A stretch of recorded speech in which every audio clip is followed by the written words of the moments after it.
Okay, everyone. Okay, so we've gone through the physical awareness video. Again, the goal of physical awareness, just become aware of what's going on in your body, accepting reality as it is, not as you want it to be, and then dropping in a few different exercises, stimuli that may help to yield more relaxation, more ease. The first one again is the feet, and then we do the arm exercise, then the drop down the spine, and then coming back up. All designed to help just free you, So then after we do physical awareness, we come to breath awareness. Again, we start with the body because the body houses the breath. Breath awareness, much like physical awareness, is not about getting anything right or wrong. It's about developing an awareness of your natural breathing rhythm. So again, rather than, breathe in on 6, out on 8, or lots of control, it's actually about letting go through the shoulders, letting go through the belly, softening, and letting the breath do you rather than you having to work really hard. That's the first part of it. And the second part of it is the sigh of relief. You could picture, giving yourself some sort of image, something that might trigger a sigh of relief. A delicious bowl of ice cream, or playing with, a good friend, or a good cup of coffee. And then the idea is you let that go. Theory is often we're holding on to breath. How can we let it go? Let it go so that when I get to sound, I can let go of my voice, I can let go of my thoughts, my feelings, rather than holding on in any sort of restricted way. So we'll get started now. So with the breath awareness, so the diaphragm again connects to the bottom of the sternum, goes all the way around, connects to the bottom of the rib cage. It's dome-shaped at rest. On the incoming breath, it drops down. Outgoing breath, it releases back up. Then there's a moment of nothingness, pause, a caesura, into which a new breath drops in. The size of the breath and the speed of the breath is always changing. Your breath is always changing. We don't want to try to make it uniform or mechanical. It's always changing. But what we're looking for is that flow. So if you ever notice yourself kind of tensing through your breath or holding your breath, how can I let that go so that I continue to breathe, continuing to breathe? Great, so I like to bring a hand up here and sometimes a hand back here just to remind myself that I'm three-dimensional, I'm not two-dimensional.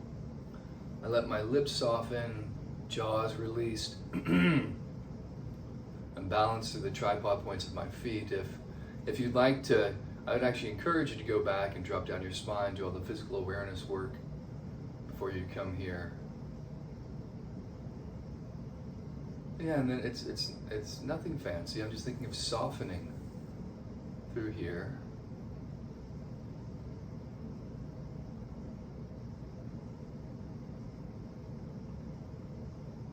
And spending some time just literally feeling that movement of my breath.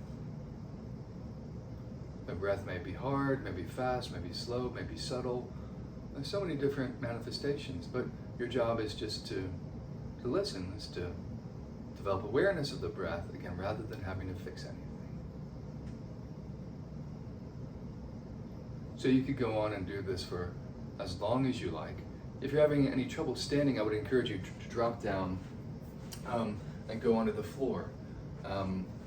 That might look something like this.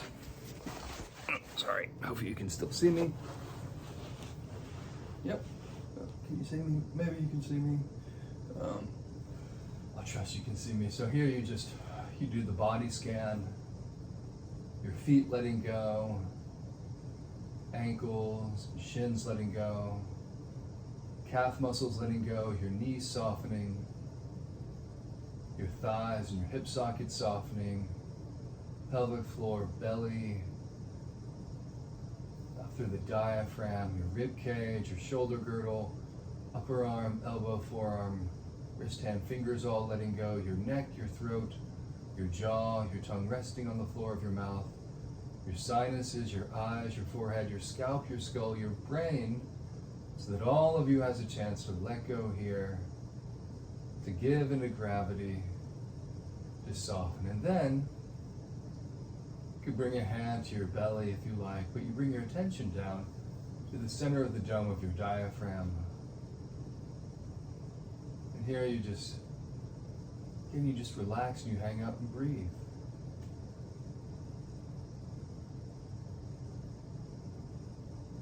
Listening to your breath, your attention is with your breath. Again, your mind may wander, may go to the future, the past, that's fine. You just gently notice whatever your mind may want to dart to all these different places, and then you gently encourage it to come back to the here and now, to your breath.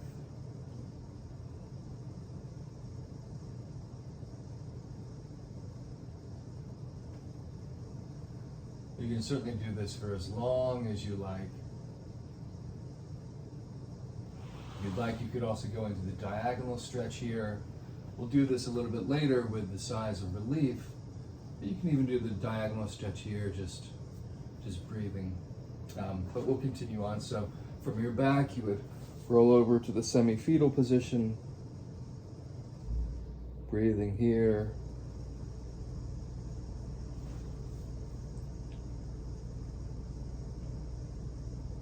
And again, some people like this pose more than being on the back. Whatever works for you. And then you keep pouring over into the child's pose, the folded leaf.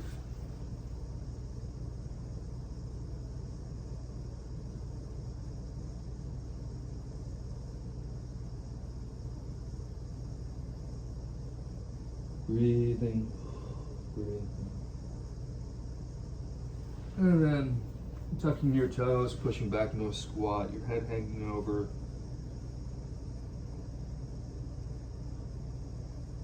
You may experience breath all the way down in your pelvic floor.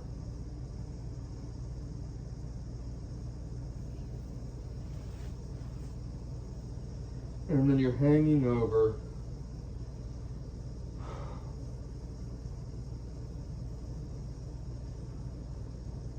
Just breathing. The abdominal wall is soft enough so you can continue to receive the breath. And then you build back up, vertebra by vertebra by vertebra by vertebra.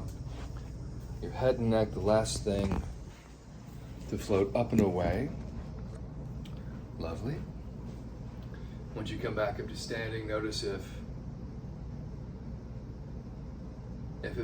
this activity feels any easier, if there's any less analysis, if there's any more flow, if you're any less in your head, you're more in your body, any of those things. And then we move to the sigh of relief. Sigh of relief, we'll start just with floating an arm up, practicing letting go of a sigh as you let go of the arm. So rather than kind of holding on very parsimoniously, holding on to breath or pushing breath out, you're just letting it go. You're letting it go. One more time. And there might be a medium sigh of relief.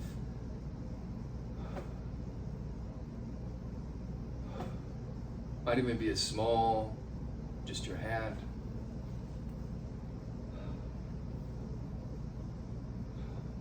Or it might be large.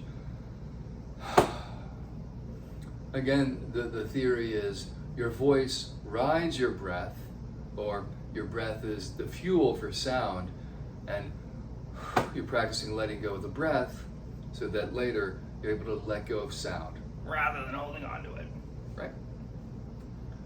As you do this standing a few times, and then I'll invite you to go down onto the floor now into the diagonal stretch to do this. So both knees float up, they fall to your right. Your thighs and your shins, it's all at right angles. So the thighs are at a right angle to the spine, and the shin calves are at right angle to the thighs. And then, so if your knees are going to the right, you lift up your left arm all the way from the shoulder blade, and you let that shoulder blade drop as you sigh out. The idea is you're opening up your upper back, your upper chest here. Do that 3 times. You lift up again, then you trace an arc out to the side, your eyes staying on your fingertips, till your head is also falling in that direction. Now, it's more important that your shoulder blade be released onto the floor, then your knee be resting on the other knee. So in other words, you're open through your throat, open through your shoulder for breath to pass through. Then here, so again, this is a passive stretch. You don't have to force it, anything like, oh, I really have to get deeper into the stretch. You're letting gravity do that for you. Then you picture that your lungs could extend all the way down to the hip socket closest to the floor. You allow breath to drop down, and you sigh it out on.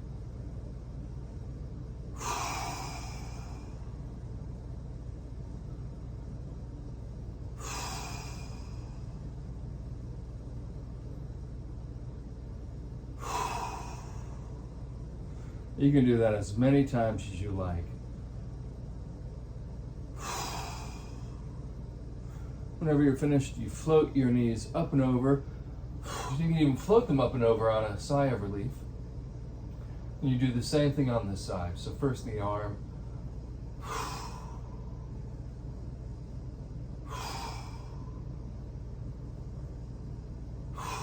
You reach up again, you trace an arc out to the side, out to the side, out to the side, your head falling in that direction. You sigh here.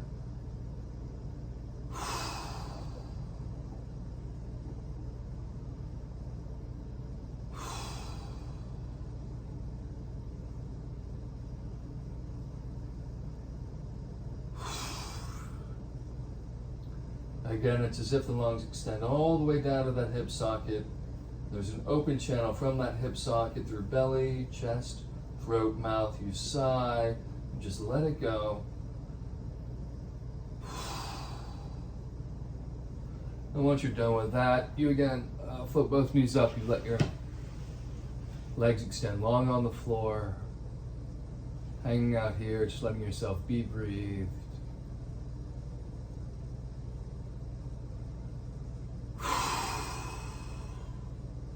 Then you're rolling over into the child's pose, before the child's pose, the semi-fetal. Sighing out here a few times.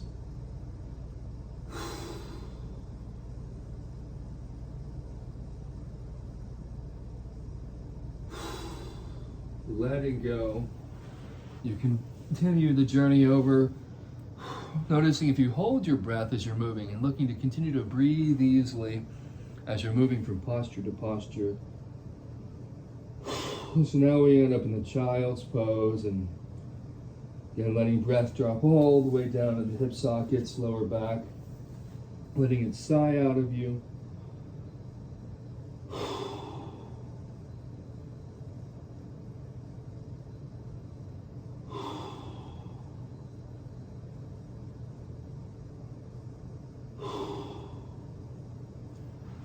That's it. Next, you tuck your toes, you push back into that squat, your head hangs forward. You sigh out here.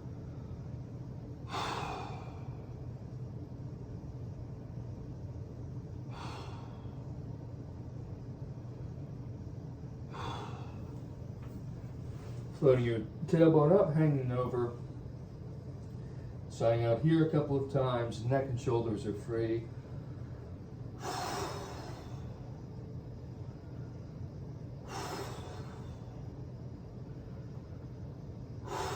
Letting go. And then returning to the natural breathing rhythm. Of course, you're welcome to sigh if you feel the impulse, but you begin to roll up your spine. Oh yeah. Vertebra by vertebra by vertebra. Your head and neck, the last things to come up and away. And once you come back up, letting your eyes be closed for a few moments longer. And notice again, if you feel any more free through the body, even free through your mind, or your breath, it's all connected in a wonderful way. And finishing with one more sigh of relief, remembering that breath helps to connect us to each other, to ourselves, to the world. The idea is when we're holding our breath, we're getting tense, and when we're tense, it's actually harder to take in sensorially information. And when we're in a more relaxed state of being, or we're simply breathing rather than holding, we can take in more information. We're more receptive. And so therefore, as I breathe, choose to breathe rather than armor and hold, I'm able to take in, again, myself, my own thoughts, my feelings, but also my scene partner and anything, even the given circumstances of the play. So yeah, so finishing with a generous sigh of relief.